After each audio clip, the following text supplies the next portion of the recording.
Hey everyone, I'm Lizzie and this is Lizzie Reads and welcome to my cozy book tag.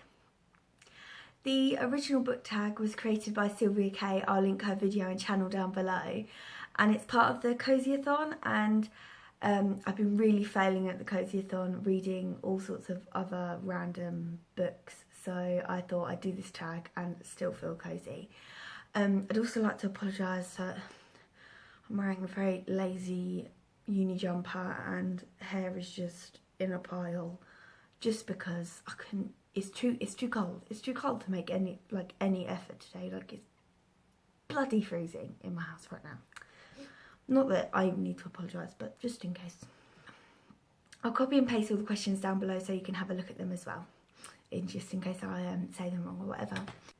The first question is, do you like to read books with a cosy feel to them? Why or why not? Yes, I do. I love reading cosy books, and I just feel like it adds a lot to the whole feel of the novel and the whole experience of reading for me. But they don't have to be cosy. I do quite like a book that sort of sets me on edge for whatever reason, whether it's difficult to read, etc, etc.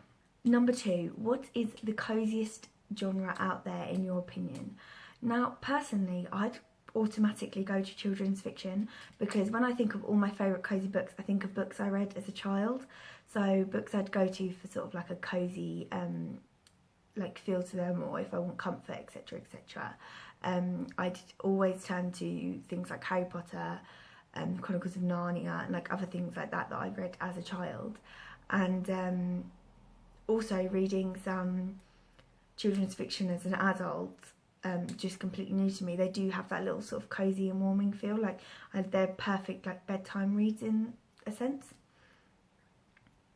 However, sometimes I find like romance novels, not like I don't read a lot of like directly romance, but novels about whatever and with a particularly romantic twist or like a heavy romance element in the plot.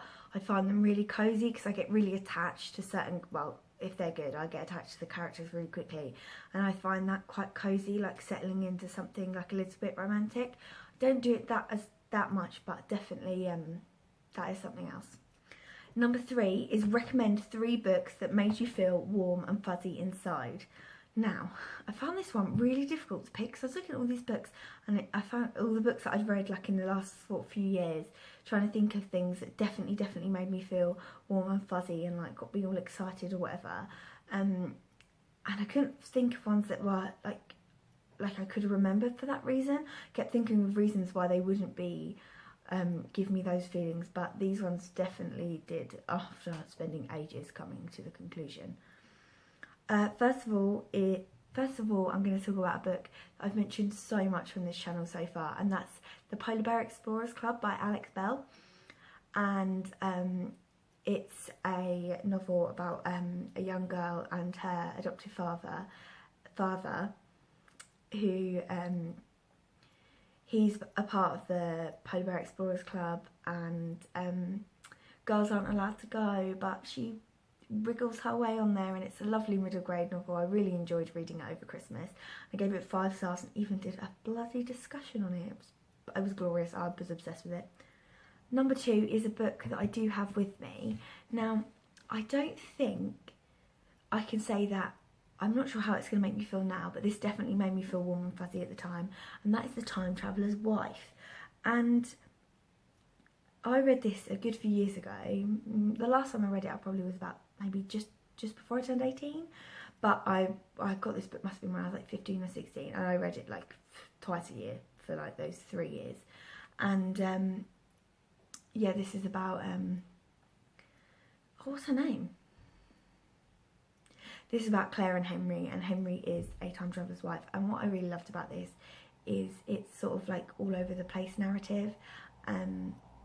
So like going backwards and forwards in time, etc. And at the time when I was this age, I really loved this, but I used to get so wrapped up in the story and get all the feelings for the characters. Yeah, so I really love this, and I want to read it again soon to see if I feel the same as I did before. And the third book I'll go for is one that I was equally as obsessed with, and that was The Royal Wedding by the Time Traveller's Wife, by Meg Cabot. which was the finale in the Princess Diaries series, and yeah, it gave me all of the feels after rereading all of the Princess Diaries books last year and reading The Royal Wedding for the first time ever. I just loved it. I was swept up in all my teenage, in what I used to feel like as a teenager, and I felt all fuzzy and warm. So yeah, I guess that fits the bill. But yeah, so if you have read the Princess Diaries and haven't read that, I would give it a go, because, well, if you like them, then you definitely like that, because it's just a nice conclusion to everything. Made me very happy. Number 4 is, do you think it's wrong to read for escapism, and why or why not? I do not think it's wrong to read for escapism in the slightest. The thought of it being wrong seems pointless to me, because that's the whole point of reading. Well, not the whole point of reading, but reading is what you make it. And if you want to escape from life, reading is the perfect way to do it. Getting enveloped into a nice big fancy story, or a world completely different to your own, or even one similar to your own, but it just takes you away from whatever you're thinking about at the time. It's just nice to not think about your own sort of problems for a minute and just get soaked up in the story, or use the story to reflect on your own life. Whatever it is that you read for, I think it's amazing.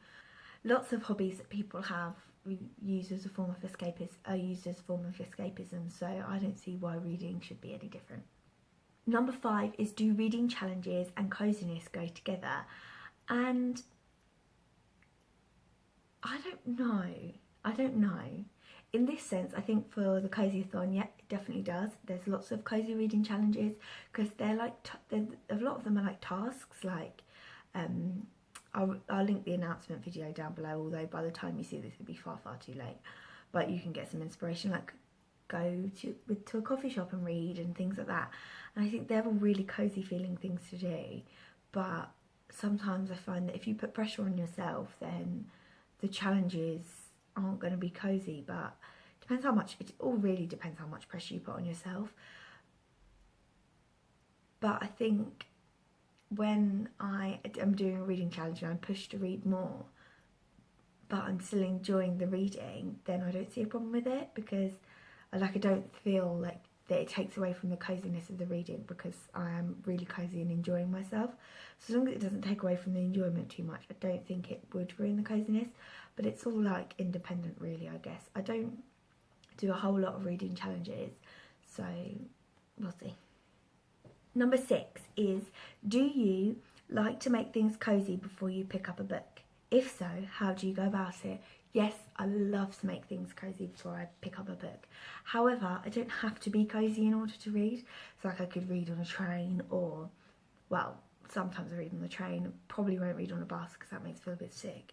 But like, I can read in sort of like uncomfortable places, like a doctor's surgery, for example, which isn't cozy in the slightest. But preferably I'll be reading in bed, over there. My lamp will be on, my fairy lights will be on, although they need battery replacing, so they're very dim at the minute. And I'll be in my duvet, in pyjamas ideally, or cozy clothes, like these. And I'll have a hot water bottle, like I do now, and a blanket, like I do now, because it's freezing, like I said. And I'll be cuddled in. I'll maybe do some candles, except candles make me kind of nervous. Like, I love having candles on, but I have to keep looking over at them just in case I'm just worried that something's going to set alight, and that's really stupid. Or I'd like to read in the bath a lot.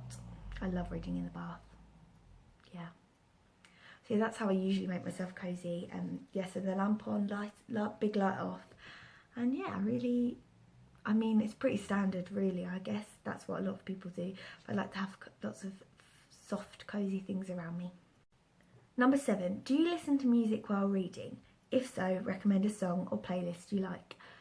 Now, I don't often listen to music when I'm reading, but sometimes I will listen to movie soundtracks, for example, the Harry Potter soundtrack, which I like to listen to while I'm reading Harry Potter sometimes, because sometimes if I'm at home, if my parents are watching Harry Potter, I'll read it if it's a Sunday, and like I've got a Harry Potter book on the go at the minute, or like I'm about to pick one up, or pick any of them up really, I'll do that, because I quite like the having it on the telly and reading it at the same time, even if it's not the same book, or although a couple of times I have read the same book while it's on the TV.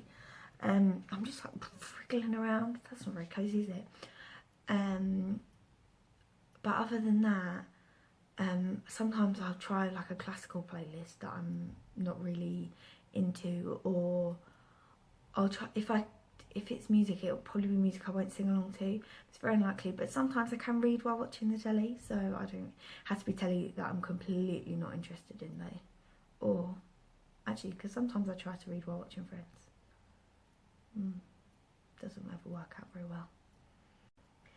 Number 8, do you like to eat and drink while reading?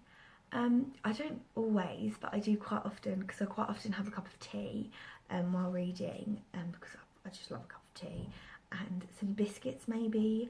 A couple of times I've tried to read while actually eating like a full-on meal, and that's quite difficult.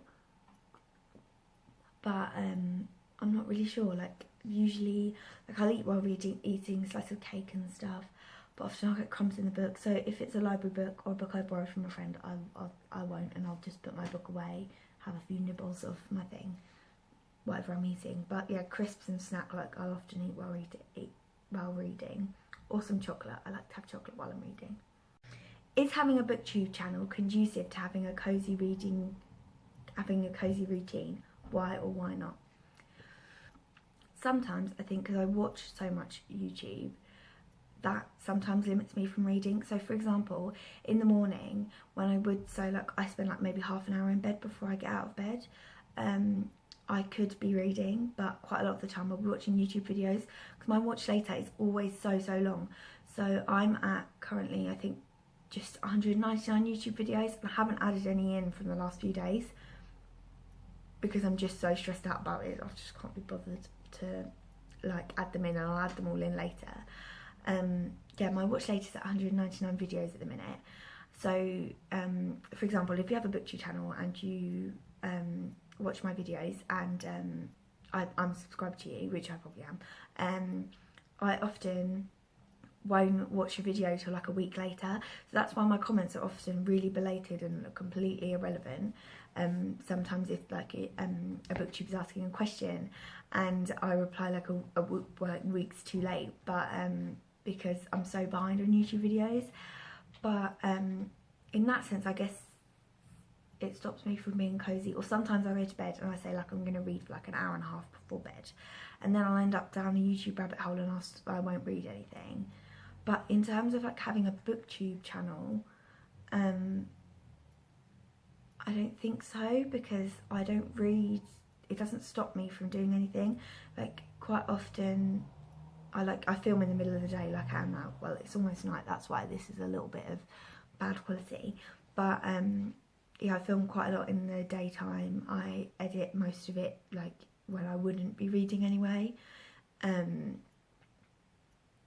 So I don't think having a Booktube channel sort of ruins my cozy routine. It makes me want to read more because I want more books to talk about, but yeah, I'm not sure. But often a lot of my reading time is taken up by watching YouTube videos. But I don't just watch Booktube videos. This is part of the thing, because I watch a lot of beauty and lifestyle and cooking videos, and I watch ASMR as well before bed.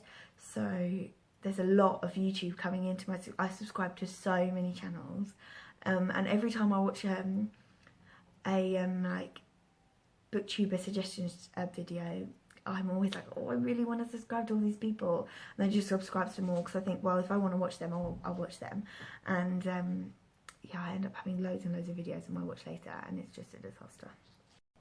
Number 10, the last question is, name at least 3 Booktubers who have a cozy feel whose videos have a cozy feel to them. And I've gone for Michael Reeds, who coincidentally I didn't find his channel till after I'd made my YouTube channel, but I feel really bad for kind of stealing his name. But his videos are so beautifully shot, and I can't remember what video I watched the other day of his, and he showed what books he was going to be reading. I think it was the 24 and 48 readathon, and and they had like fairy lights all around them, and it just looks so like warm and cozy. There's a lot of fairy lights, and his videos are always very like warm toned, and like looks like the lights are really dim, and it's really, his videos are really lovely and really beautiful. And I also like his thoughts on books a lot, and he has a very soothing voice. I really like the Book Castle. I can't remember her name, or if she mentions her name at all, but her videos, her voice is very nice, it's very soft, and her videos are also really short and concise. I'm just amazed how much information I get about the books that she's been reading just from such a short video.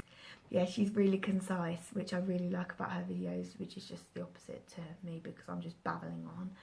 But, and also she has a really nice background, which I really like to see, and yeah, I really like her. I really like Kerry Ann from Woman vs Books. I've watched her videos for a while. She's got a really nice soft voice, and she's got a lovely personality. Like, I've been watching her for quite a few months now, and yeah, maybe since before Christmas? No, she was one of the YouTubers. She was one of the channels that really made me want to start a channel, because although I've been watching a lot of big YouTubers for a while, like and then I started to find loads of smaller YouTubers who I really enjoyed, and I thought, you know what, it's really easy, it's really like accessible. It's not easy obviously, but it's like accessible to me. And she was talking about how much she was enjoying YouTube in one of her videos, and I commented like, oh, I've been really thinking about it for ages. She's like, oh, you should definitely do it. And then it took me a few months, but then I finally did do it. Yeah, so I really like her videos, and yeah, she just gives me cozy vibes because she's got such a nice friendly personality. So I'll link everything I've mentioned down below, all of the channels, etc., if you haven't watched them or you haven't seen them before. Thank you very much if you made it this far, and if you liked the video, please like, subscribe and comment. Thank you very much.